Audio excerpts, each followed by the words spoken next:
It's great to welcome back to the program today Democratic Congressman Greg Casar, representing Texas's 35th congressional district. This includes parts of Austin. It includes parts of San Antonio.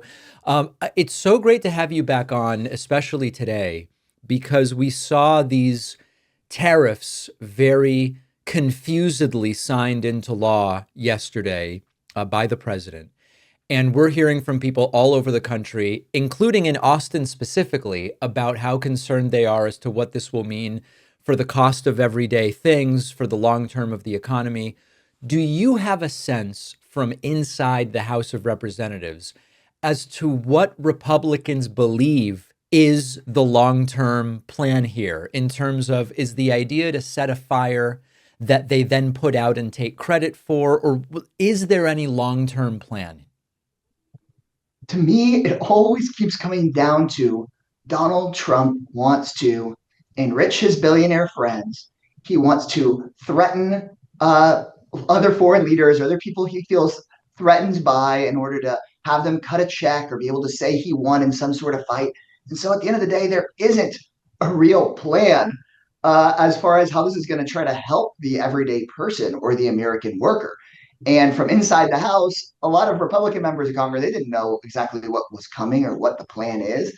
And so I think the best way for everyday folks to understand this at home is that Donald Trump went and promised everybody, whether they voted for him or not, that he was going to lower prices for you.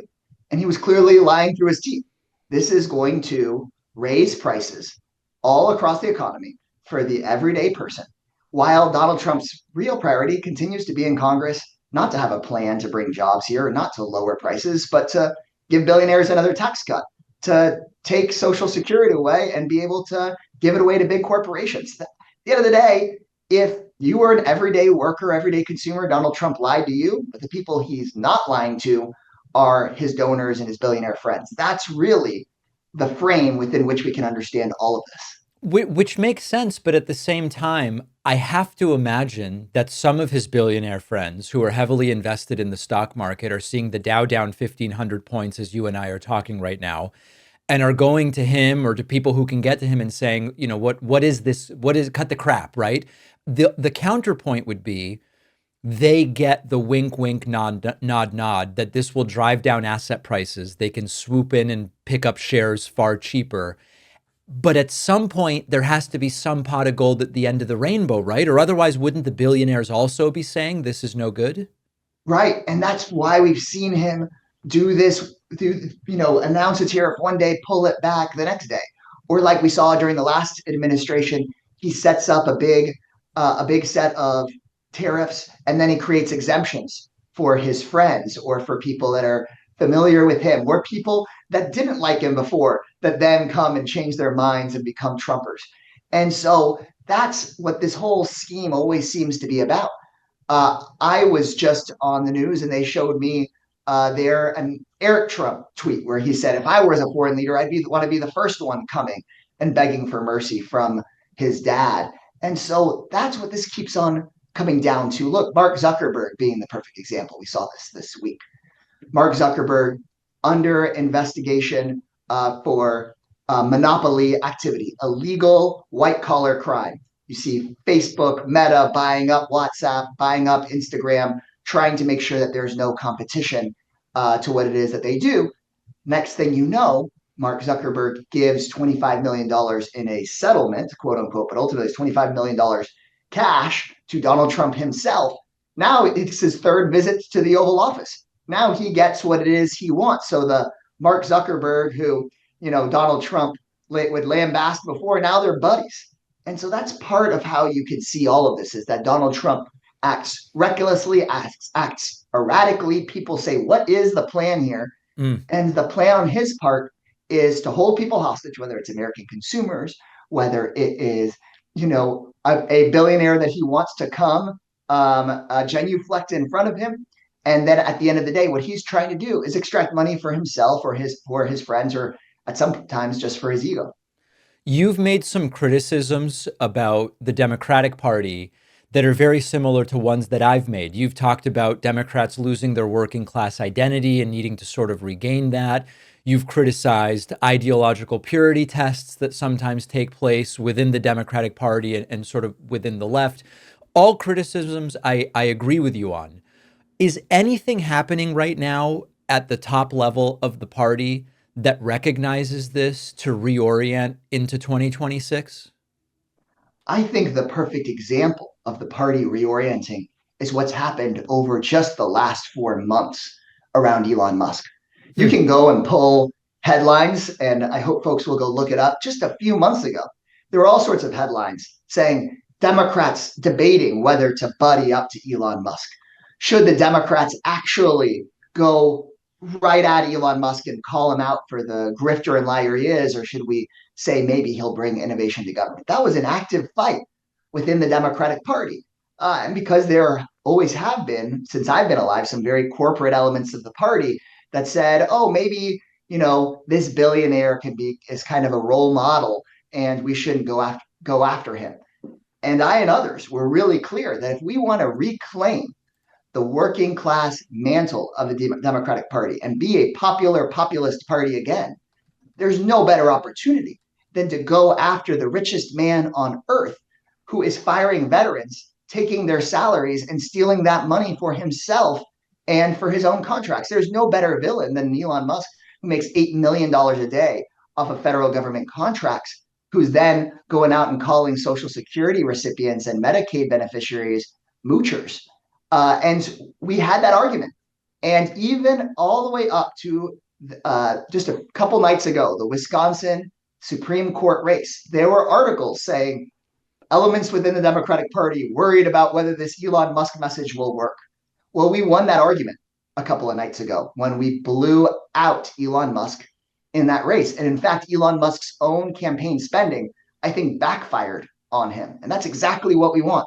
If we're going to be the party of the people against the party of big money, then we need to recognize they're always going to have more money than us. Let's use their own money against them by pointing out that they're corrupt and trying to buy public politicians. That worked the other night.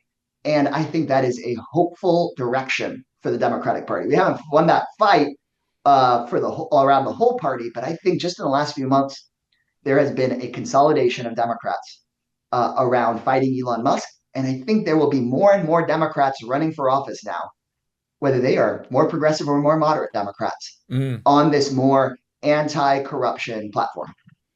I spoke not long ago with your colleague Jake Auchincloss, and one area of concern for him in looking back at November of 24 and sort of the last election cycle and looking forward was he thinks that the party overall hasn't struck the right tone, for example, on the issue of crime. The idea that, yes, of course, we recognize systemic realities when it comes to crime, and we don't abandon any of that stuff. But there were a lot of people who just didn't like or feel like they were being taken seriously by Democrats, all the way up to Kamala Harris, when they said, hey, here's what I'm seeing in my community, being shown the FBI crime stats. That's all well and good. But what I'm telling you is what I'm seeing in my community, and not feeling heard and like their concerns around that issue was dismissed. Can you talk about how to find a balance between rejecting, the lurid stories and anecdotes of Trump at rallies around this issue of crime, but also not seeming to dismiss the real concerns of people with regard to this issue? Where do you find the middle ground there? I think that progressives and Democrats need to be the party of safety for you and your family.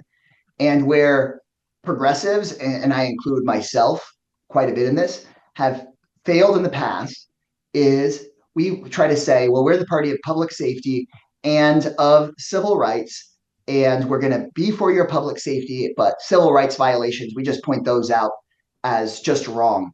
And they are. But I don't think we've pointed out enough when we talk about people's civil rights Hmm. is that civil rights violations make you less safe. When Donald Trump uses law enforcement to go and arrest someone that has done absolutely nothing wrong and Right. then ships them overseas to a Salvadoran prison camp, not only is that morally wrong, but First of all, it endangers people's basic rights and safety if they could come after you next. But let's put that aside. They just took all of these law enforcement resources that we should be using to keep you safe to actually go after people that could threaten your health and safety, to actually go and solve cases that are unsolved. And he went and spent them deporting an innocent hairdresser. He went and spent resources the other day deporting a 10-year-old who Yeah. was recovering from brain cancer, who was on her way to her appointment. Shouldn't those resources be going after somebody that has actually hurt someone or has actually killed someone or is the actual threat to your neighborhood? So I think that as progressives, and I include myself in this, we need to learn from our mistakes. That doesn't mean throwing out civil rights, but it means letting people know that civil rights violations are actually a violation of your safety. This isn't just an idealistic pursuit we're in, that actually making sure that law enforcement follows the rules and goes after the real threats isn't just an idealistic cause, it's a public safety cause. Yeah, I think the other thing that's being lost in some of the commentary is like I was listening to Joe Rogan talk about some of those very same deportations you're talking about and saying it's a disaster, it hurts the cause, etc. It almost sounds like the conversations some are having are about whether some of these individual cases are sympathetic people. It was a dad, it was someone recovering from an illness. But due process should apply regardless of whether the Right. individuals are sympathetic. And I feel like that's an aspect of the conversation that's not getting the attention it deserves. That needs more attention. And frankly, this is another place where I think that the progressive wave that I know is coming of 2025 and 2026 can be just as strong, but smarter than we were in 2017, 2018. And here's how: we need to stand for free speech for everyone. We need to stand for due process for everyone. Because if we stand for due process in cases where the person's sympathetic and not sympathetic, when we stand for people's safety, no matter the politics of the issue, I think that is inherently a progressive value and makes the Democratic Party stronger. And on free speech, we should be able to stand up for the free speech of people on college campuses, no matter whether they are right wing activists or left wing activists. We should support views being published in our newspapers, whether they're left wing or right wing, because that's what actually protects everyone. And I do think that our sort of progressive wave of 4, 5, 6, 7, and 8 years ago sometimes was censoring views because and not focusing enough in on free speech. Let's have the debate. Let's protect everyone's speech, and we're going to be better off that way. I think about how a few decades ago in Austin there was a big controversy here, right up the road on Congress Avenue, where a small number of KKK members were going to march, and it was a big controversy. And people asked the mayor to revoke the permit and not let these, whatever it was, few dozen maniacs from the KKK march. Yeah. And the mayor did the right thing. He let them march, but then hundreds of Austinites showed up, lined up on the street. And as these few dozen KKKers marched up the street, they all turned around, pulled their pants down, and mooned the KKK members. And that was the best, exhibition of free speech you could ever imagine. It humiliated the, you know, complete racist maniacs without giving them the platform of pulling away their right to speech. So I think right now is such an important moment for due process and for free speech in this country. And I think that the Democratic Party should sort of correct where we've been on those issues in the past. Last example I want to run through with you, and I think this is super useful in thinking about how it is we should be talking about these issues. Another one that's generated a lot of controversy is this issue about trans rights, but specifically sports, which I want to say at the outset. We're talking about a sliver of a sliver of a sliver of the population. We're talking about an issue that I'm not diminishing its importance to those whom it touches, but it will only touch a sliver of it. We're talking about a very small number of cases, which the right has really successfully contrived and weaponized into a massive cultural battle. When you look at the data, 80% of the country believes that at least on some sports, there's a fundamental lack of fairness if you allow certain individuals to compete in women's leagues. Okay, I'm trying to frame it as sort of like objectively as possible. On the one hand, it's so important for us to stand up for the dignity and rights of everybody. I don't want anybody to be discriminated against. I don't want people's dignity to be jeopardized. On the other hand, I also see some on the left kind of taking the poison pill, which they've made for us, and defending everything under the sun, even when these are really minority views and they probably hurt Democrats electorally. What's your sense of that issue? Not because it's the most important issue statistically, but because they've so successfully weaponized it. How should the left and Democrats deal with that? Two things. I will go to how I think we deal with the issue specifically. Yep. But the most important thing you just said is how is it that the right wing has turned an issue that only deeply affects a sliver of a sliver of a sliver of people into one of the biggest national issues in this country, a Right. driving issue in a presidential campaign, something everybody asks me about. How do they do that? And why is it? I think the most important question is why hasn't the Democratic Party been able to turn Social Security into that issue, since that affects hundreds of millions of people, tens of millions of Yes. people directly, hundreds of millions of people indirectly?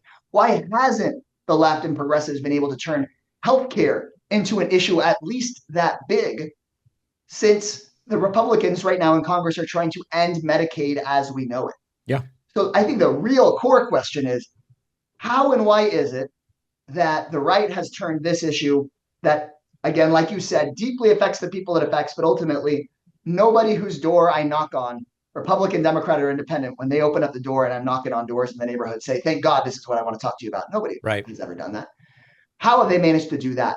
And the answer is, I think, that the Democratic Party needs to draw a stronger contrast with the Republicans on core economic issues of wages and Social Security and healthcare, make there be a much bigger difference so people really notice. Two, we have to pick villains and tell a clear story about why you're getting screwed over on those economic issues. And we've got to hone in on always talking about those pocketbook issues in an interesting, not boring, not incremental, not technocratic Hmm. way, aka we can't be talking about it the way we've been doing it. And if we can turn Social Security and healthcare and worker wages into that a real issue, then I think the salience of how you answer that other question goes way down. So we've got to ask ourselves, how did they make this such a huge issue? And how can we do that on things that actually should be much easier to do it on because a lot more people care? And once we do that, then I think the answer to your first question is much lower stakes, Hmm. because people can be like, that's not actually that big a deal to me. Now, so that's really my main answer. Yes. But then if we were to go to, okay, so then how do you respond to that? Yeah. I do it all the time. I do it all the time in groups of people that disagree with me on the issue, because like you said, tons of people might agree or disagree on this issue. And I say, look, I know you know that swimming is different than table tennis, is different than wrestling, and so does the NCAA.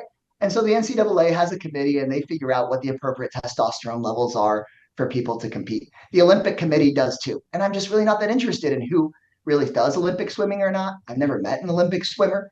And so I'm going to kind of let the Olympic Committee deal with that. You might agree or disagree with what they do, but I'm going to dedicate my life and my time to making sure nobody's discriminated against in the workplace, to make sure that you get a decent wage, to make sure you get paid overtime when you work over 40 hours a week, to make sure you get a tax break instead of Elon Musk, to make sure that not only do we save Medicaid as we know it, but I think we should actually expand our public healthcare system so that you don't have to be calling an insurance company who's just going to tell you no to make money.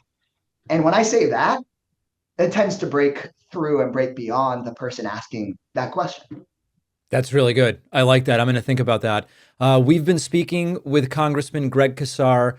Always great having you on. Thank you so much. Thanks a bunch.